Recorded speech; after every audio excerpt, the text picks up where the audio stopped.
Martelo batido e grande notícia no Vasco. Vamos falar sobre Fernando Diniz encontrando um substituto para Felipe Coutinho. Bronca nos bastidores do treino. Fala galera, sejam todos bem-vindos ao canal BTB Esportes. Eu sou o Jonatas Santos, chegando com tudo nesta última hora, trazendo as últimas notícias e informações do Clube de Regatas Vasco da Gama. É claro que eu estou falando do Gigante da Colina, mas antes eu peço, na humildade e na moral, se você não é inscrito aqui no canal, não perca tempo. Botão abaixo, inscrito, inscreva-se, ative o sino das notificações. Na opção todos, deixa o like no vídeo. É muito importante para o nosso trabalho, também importante para o crescimento do canal. Seu like faz com que a plataforma entenda que esse vídeo é importante e acaba recomendando para muitos cruzmaltinos apaixonados. Obrigado pelo like, pela inscrição. Lembrando, BTB Esportes em parceria com a Alfa, sempre um lance à frente. Vai fazer a sua aposta, a sua fezinha? Link no primeiro comentário fixado. Faça o seu cadastro e seja Alfa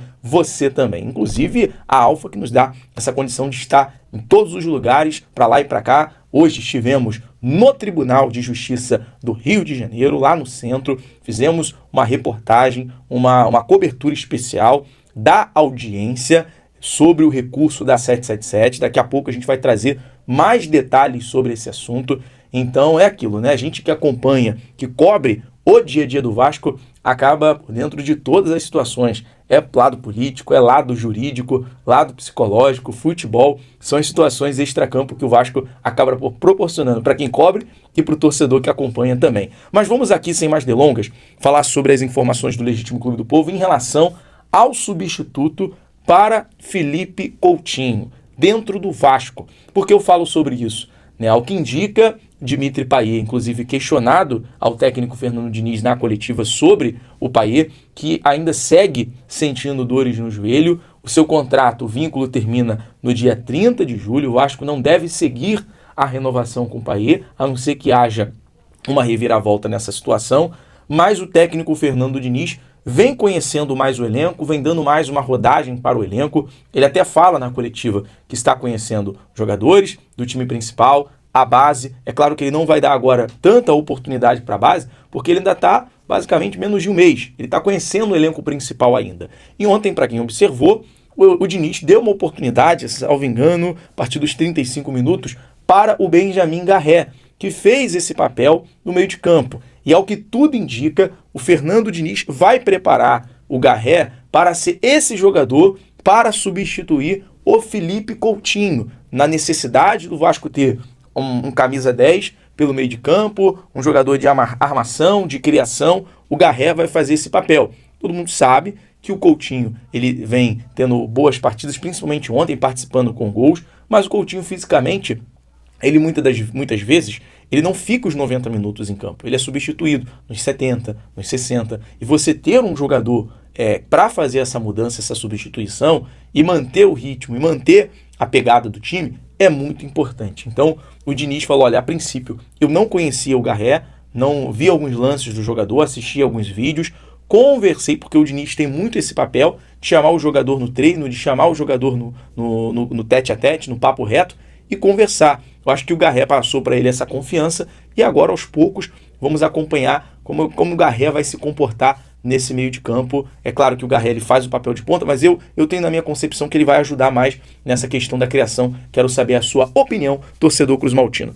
Falando aqui ainda do Fernando Diniz, revelar aqui uma bronca do Diniz ao Rayan nos bastidores do treino. Inclusive, nosso amigo Lucas Pedrosa trouxe esses bastidores hoje no SBT Esportes em relação a essa conversa entre Fernando Diniz e Rayan. Parece que o Rayan foi dar um passe para trás e o Fernando Diniz pregou para o Rayan em relação à coragem, a ter um futebol mais propositivo, ser um jogador com mais velocidade para frente. E essa coragem, essa atitude em campo, falta em muitos jogadores hoje no futebol brasileiro.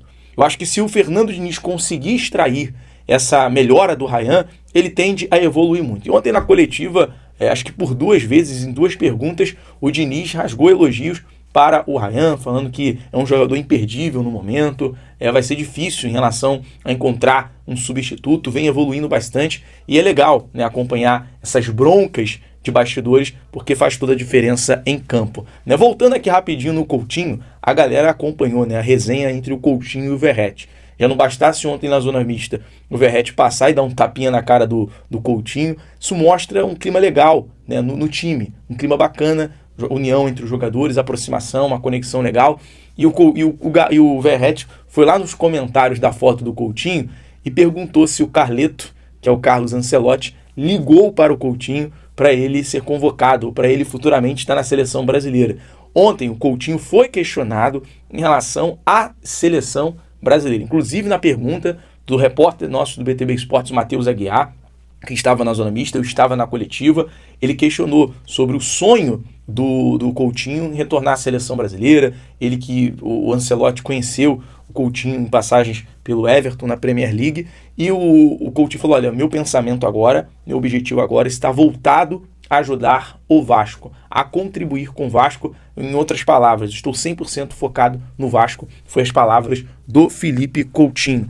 Bom, passado aqui agora, vamos falar sobre a grande notícia do dia. Inclusive, estive presente lá no Tribunal do Rio de Janeiro, o Tribunal de Justiça do Rio de Janeiro. Foi uma correria no dia de hoje. Mal deu tempo de se alimentar, sendo muito sincero aqui com você, torcedor. Comi ali um arroz e um feijão rapidinho. Saí de casa porque a gente chegou à tarde de São Januário ontem. Chegamos por volta depois de resolver tudo, zona mista, coletiva, já chegamos tarde. Acordei bem cedo, me preparei, gravei o nosso vídeo de manhã, nosso boletim, e fui direto para o Tribunal de Justiça fazer essa cobertura. E hoje, uma grande notícia, até eu falava isso, eu falei, independente de qual for o resultado, confio na Justiça, que a Justiça venha dar o melhor para o Vasco, a melhor decisão para o Vasco. E a Justiça hoje, por um voto unânime de 3-0 dos desembargadores, concedeu a vitória para o Vasco, um dano negativo em relação ao recurso da 777 Partners, que nesse momento está totalmente fora do controle do futebol do Vasco. E a priori não cabe nem recurso.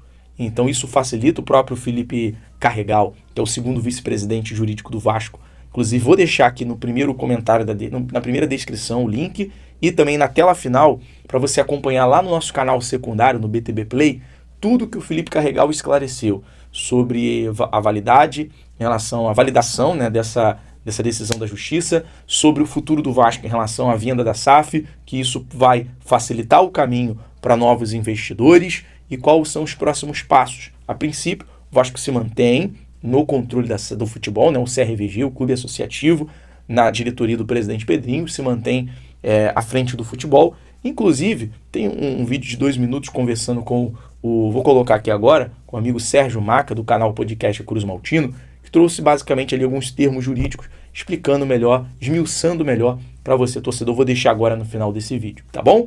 Importante que o Vasco hoje venceu 3-0, vitória na Justiça, grande notícia. Vou deixar agora o meu bate-papo com o Maca, diretamente lá do tribunal, e logo na tela final você vai acompanhar as palavras do Felipe Carregal. BTB Esportes em todos os lugares, amanhã eu volto com mais notícias e informações do Gigante da Colina. Saudações, Vascaíno. Fique agora com a minha conversa entre o Marco, juntamente com o advogado Sérgio Maca. Galera do BTB Esportes, e agora diretamente aqui do Tribunal de Justiça do Rio de Janeiro, estou aqui com o meu amigo Sérgio Maca, ele que é advogado e trata dos assuntos sobre os termos jurídicos no canal Podcast Cruz Maltino. Vai explicar um pouco do que ele achou em relação ao julgamento que indeferiu, né, negou o provimento. Recurso hoje o julgamento chama-se, ele negou o recurso da 777, ou seja, aquela liminar que estava garantindo os poderes administrativos do associativo os poderes administrativos da Vasco SAF ao associativo, ao Pedro Paulo, hoje Pedrinho, né? Mas pode continuar quem seja o diretor, o presidente do Vasco Associativo. Então, essa liminar se mantém e o recurso da 777 caiu por terra, não tem mais recurso. Então, essa decisão agora tende a se perpetuar por mais um tempo até o final do processo. Ou seja, isso traz uma segurança agora maior para o administrativo, para o associativo em controlar a Vasco SAF. E pelo que a gente conversou com o Felipe Carregal até nas perguntas dos nossos colegas em relação aos próximos passos. Sim. Isso facilita caso o Vasco tenha um objetivo de vender a SAF nesse momento, né? Porque traz uma segurança. Agora a gente sabe quem manda hoje na Vasco SAF. É o administrativo, é o associativo, desculpe. É o CRVG, Então ele mandando, ele pode sentar junto com os americanos e falar, olha só, agora eu mando, tá aqui a decisão da justiça. Dificilmente vocês vão reverter essa decisão. Vamos sentar, vamos entrar num acordo, vamos conversar, até mesmo para uma possível venda. Vocês têm uma ação, uma empresa dentro do Brasil que vocês não controlam, como é que é isso? Isso com certeza, até mesmo para os investidores agora não falam, beleza, essa é uma decisão, então estou conversando com quem controla a Vasco SAF. Mas lembrando, qualquer transferência de ações, acredito eu que tenha que passar pela 777 ECAP, que é a empresa que hoje controla lá, tá? E ao que indica, não cabe recurso para 777. Não cabe. Sempre vai ter alguma circunstância que pode ser levada agora para Brasília, tá? Agora é STJ, é Brasília. Sempre tem algum recurso, sempre tem uma perninha, mas muito difícil ser aceito, muito difícil ser, até mesmo ser manejado isso, Mas lembrando que ainda tem que sair o voto do relator, tem que ser publicado, então a gente ainda tem um bom tempo aí para a gente ver qual foi o teor realmente dos argumentos trazidos aí pelo desembargador. Sérgio, obrigado pelos esclarecimentos, é sempre bem-vindo aqui no BTB Esportes, tá bom? Muito obrigado. A galera acompanha lá juntos, o podcast Cruz Maltino. Com certeza, valeu. Valeu, Sérgio.